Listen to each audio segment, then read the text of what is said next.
2021 চনৰ কথা।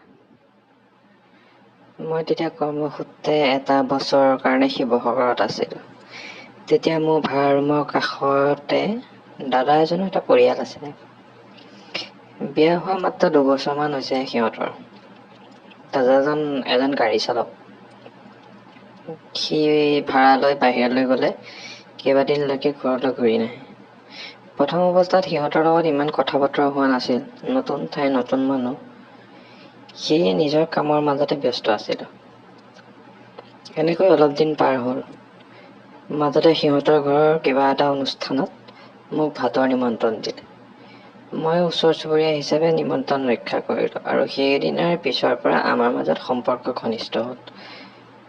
মই অকলে থকাৰ বাবে মাজে মাজে বৌজনীয়ে ভাত চাহ সকলো যোগাৰ দিছিল। মই হ'লো 24 বছৰীয়া ডেকা ল'ৰা। ভাত বনোৱা এলাহত বৌৰ সহায়ক সন্মতি জনাই বৌৰ লগতে ভাত খোৱা কৰিছোঁ।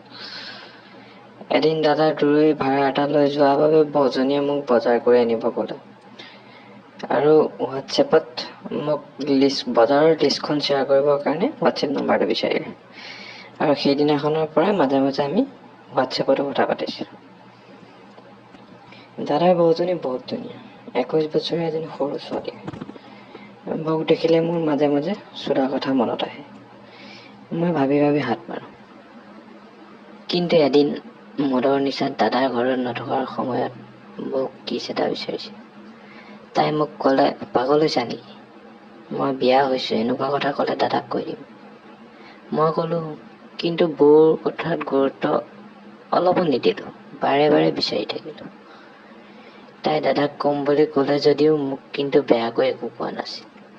আৰু তাইৰ চকুত চাই বুজি পাইছিলোঁ তাই মনৰ ভাল পোৱা বুলি। ময়ো সুযোগ বুজি তাইৰ ওচৰত গৈ পালোঁ। তাই বিছনাখনত বহি আছিল। ময়ো কাষত বহি কাণত ফুচফুচাই ক'লোঁ, তুমি বহুত ধুনীয়া। মই তোমাক বহুত মৰম কৰিব বিচাৰোঁ। কথা কোৱাৰ লগতে মই তাইৰ ডিঙিত মোৰ নাকটো ঘঁহাই দিলোঁ। তাই ঘন ঘন উশাহ লৈ মোক উত্তৰ দিলে, দাদাই গম পালে কি হ'ব? তুমি নক'লে কেনেকৈ গম পাব? মই উত্তৰ দিলোঁ। কথা কৈ লাহে লাহে মই তাইৰ ডিঙিত কিছ কৰিবলৈ ধৰিলোঁ আৰু হাতেৰে দুটা জোৰকৈ মোহাৰি দিলোঁ। তাইৰ মুখৰ পৰা মৃদু শব্দ ভাহি আহিল।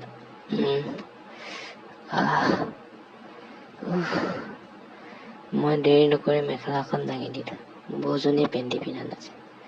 বৌজনীৰ বুচৰ বাল কাটি চফা কৰি থৈছে। দেখিলেই মই ৰুব নোৱাৰা হৈ গ'লোঁ। মোক বিচনাত শুৱাই লৈ ভৰি দুখন মেলি বুচখন হেঁপাহ পলুৱাই চেলেকি দিলোঁ। গোটেই বুচৰ পৰা পানী বৈ আহিছিল। বৌজনীৰ মুখৰ পৰা অকল সুখত আহ উহ শব্দ ওলাই আছে। এইবাৰ বৌৰ ওপৰত উঠি মোক লেংটা কৰি ল'লে আৰু মোৰ কণীটো চুপিবলৈ ধৰিলে।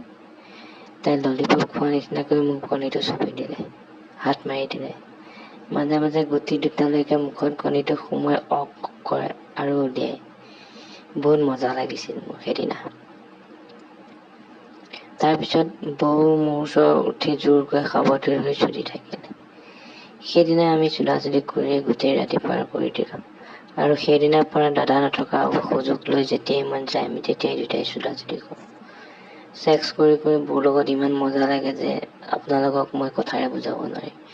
কিন্তু সঁচাকৈ এই অনুভূতি আপোনালোকৰ লগত শ্বেয়াৰ কৰিবলৈ পাই মই সুখী হৈছোঁ। যদি বস্তুখিনি শুনি ভাল পালে, কাহিনীটো জানি ভাল পালে, আগলৈ এনেকুৱা কাহিনী শুনিবৰ বাবে চেনেলটো ছাবস্ক্ৰাইব কৰি দিব। ধন্যবাদ।